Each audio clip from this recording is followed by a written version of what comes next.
पूर्ण एकाग्र हो जाना ही ध्यान है।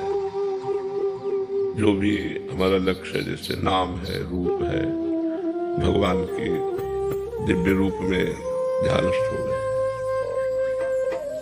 नाम पाहारू दिवस निश ध्यान तुम्हार कपाट। रात दिन भगवान का जब नाम जप करोगे तब भगवान का ध्यान लगेगा। पहले हृदय पवित्र हो, मन एकाग्र हो, तब भगवान के चिंतन में लक्ष्य पर दृढ़ स्थिति हो जाना, एकाग्र हो जाना ध्यान कहते हैं। ध्यानस्थ मतलब बाह्य शून्य, एकदम भगवदाकार वृत्ति। पर उसके लिए साधना चाहिए, यम नियम प्राणायाम प्रत्याहार, तब ध्यान धारणा समाधि। तो हमें चलो इतना कठिन साधन नहीं, पर नाम जप करो, पवित्र आहार करो, गलत आचरण न होने पावे, पाप आचरण न होने पावे। धीरे धीरे मन को एकाग्र करो, लक्ष्य से मन हटे, फिर उसे घसीट के लक्ष्य पर लाओ।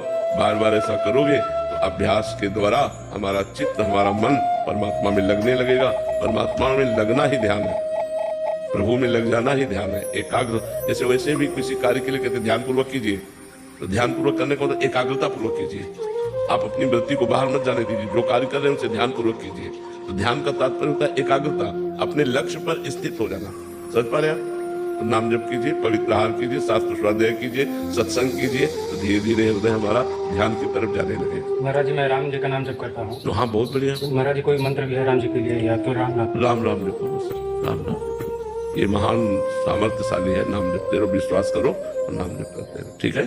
गोस्वामी तुलसीदास जी कह रहे, भगवान शंकर को साक्षी करके कहता हूँ, ये जो 2 अक्षर रामा, ये मेरे माई बाप है, इसी से मुझे सब कुछ प्राप्त हो गया है। तो सब कुछ प्राप्त हो जाएगा, भगवान के नाम में लगो, ठीक है। भगत सिंह जी, श्री हरिवंश महाराज जी, गुरुदेव भगवान आपके चरणों में कोटि कोटि प्रणाम। महाराज जी, आपके एकांतिक प्रवचन सुनने एवं प्रेरणा से भक्ति भाव, भजन व नाम जप के साथ ग्रस्त के दायित्वों का निर्वहन करते हुए संसारिक इच्छा रखना आध्यात्मिक कल्याण मार्ग में बाधक है क्या? संसारिक इच्छाएं भी है, भक्ति मार्ग भी शुरू कर दे। वैसे अध्यात्म का स्वरूप है इच्छा रहित हो जाना, पर हम इच्छा सहित ही अध्यात्म में कदम रखते हैं। अध्यात्म ही हमें इच्छा रहित करता है।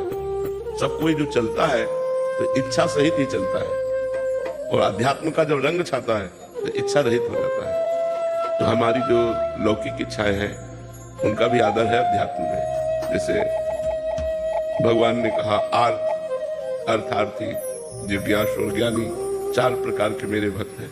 तो संकट निवृत्ति के लिए परम सामर्थ्यशाली सर्वांतर्यामी परमात्मा की शरण लेना, अर्थ प्राप्ति के लिए या परमात्मा को जानने के लिए, और परमात्मा प्राप्त हो गए उन्हें ज्ञानी महात्मा कहते हैं। तो 4 प्रकार के भक्त बताए। तो अर्थ आदि या आवश्यकताओं की पूर्ति परमात्मा से कराने के लिए इच्छा रखना, ये कोई विशेष बाधक नहीं है।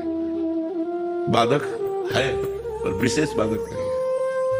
और बाधक इसलिए है, मुझे मुक्त होना है संसार से, तो हर इच्छा का त्याग करना पड़ेगा।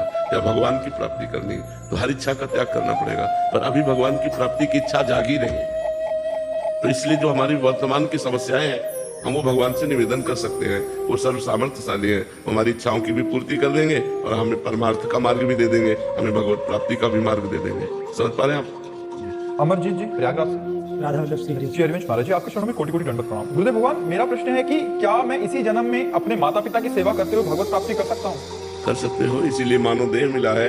साधन धाम मोक्ष कर द्वारा ये तो मिला ही है। माता पिता में भगवत भाव करके उनकी सेवा करो और नाम जप करो तो निश्चित भगवत प्राप्ति हो जाएगी। तो भगवत प्राप्ति करना चाहो तब ना। और यद्यपि संसार को साधन बनाकर भगवान को साध्य बनाना चाहिए, और भगवान को साधन बनाकर संसार साध्य कर रहे हैं। अगर हम संसार मांग रहे हैं तो भगवान को साधन माना और संसार को साध्य माना, जबकि होना ऐसा चाहिए कि संसार की सब भोग सामग्री साधन बन जाए और भगवान हमारे साध्य बन जाए। तो लक्ष्य तो माता पिता की सेवा करके, समाज की सेवा करके, नाम जप करते हुए हम पूर्ण कर सकते हैं। पर लक्ष्य हमारे अंदर बने तब ना कि मुझे भगवत प्राप्ति करनी है।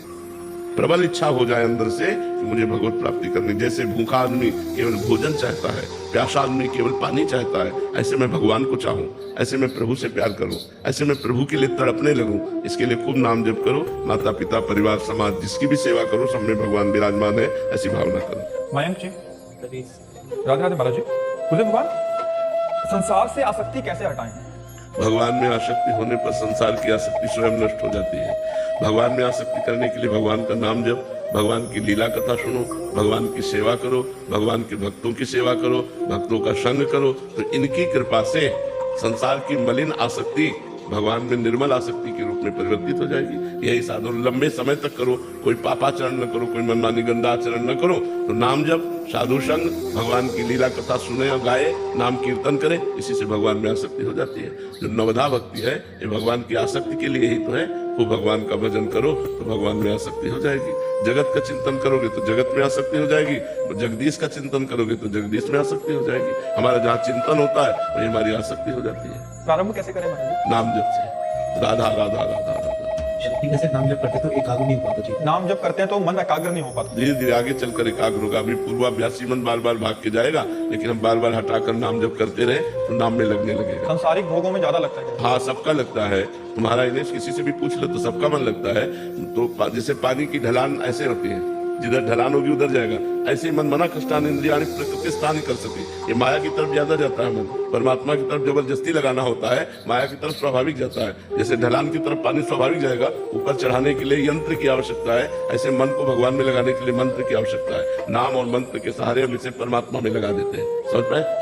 भजन में इतना विक्षेप क्यों डालती है? क्योंकि हम भजन करना चाहते हैं। भजन में बहुत विक्षेप माया डालती है, हम करना चाहते हैं बट हाँ, हम ये स्वीकार करते हैं आपकी बात की, माया विक्षेप डालते हैं, लेकिन इसी को जीत जाए तो परमात्मा की प्राप्ति हो जाए, तो उसको सहो। भगवान ने कहा है, देखो माया का विघ्न क्या है? आकर्षण, भोगों का आकर्षण, पुत्र पति का आकर्षण, धन का आकर्षण, मान प्रतिष्ठा, वो आकर्षित करती है, हमारे मन को लुभायमान करती है। उसे हमें काटना है।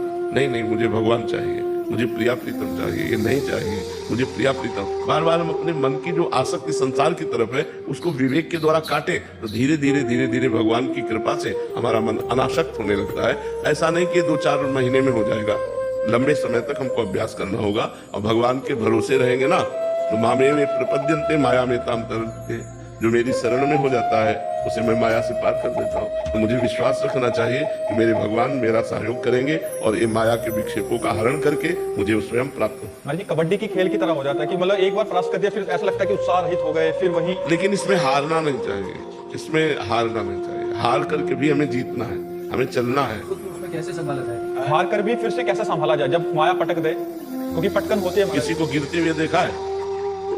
गिरते हुए देखा, किसी को फिसलते हुए देखा होगा? उसकी एक्टिंग क्या होती है? वो सबसे पहले आसपास देता, कोई देखा तो नहीं। अगर किसी ने देख लिया तो मुस्कुरा देता है, यार गिर गए।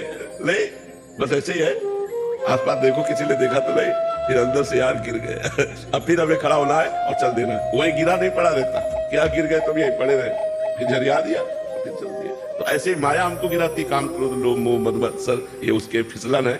किसी में फिसल गए, मुस्कुरा दो, यार गिर गए, चूक हो गए, सॉरी, फिर आगे बढ़ो। ये तो वीरों का मार्ग है। ऐसा थोड़ी कि गिर गए तो निराश हो गए, उत्साह हो, हीन हो गए, ऐसा नहीं। गिर गए तो फिर खड़े हो, फिर दौड़ लगाओ, फिर अपनी मंजिल को प्राप्त करो। बिना लक्ष्य प्राप्त किए हमारे कदम रुकने नहीं चाहिए। भले गिरना कोई आश्चर्य की बात नहीं, लेकिन गिरकर पड़े रहना ये आश्चर्य की बात है। अपने लक्ष्य तक न पहुंच पाना, अपने गोल तक न पहुंच पाना, ये कायरता है। गिर गए ठीक है, लेकिन हम फिर दौड़ लगाते हैं। हमारा गिर जाना स्वाभाविक है, क्योंकि शिव विरंची का मोह है। बड़े बड़े ईश्वर कोटि के महापुरुषों को मोहित करने की सामर्थ्य माया रखती है। शिव विरंची का मोह को है पुराण, अस जिए जाने भजी मायापति भगवान। तो हम तो जीव है, ईश्वर कोटि के जनों को भी माया लुभायमान कर लेती है। इसलिए हमको निराश नहीं होना, उदास नहीं होना, हताश नहीं होना, आगे बढ़ते ही जाना चाहिए।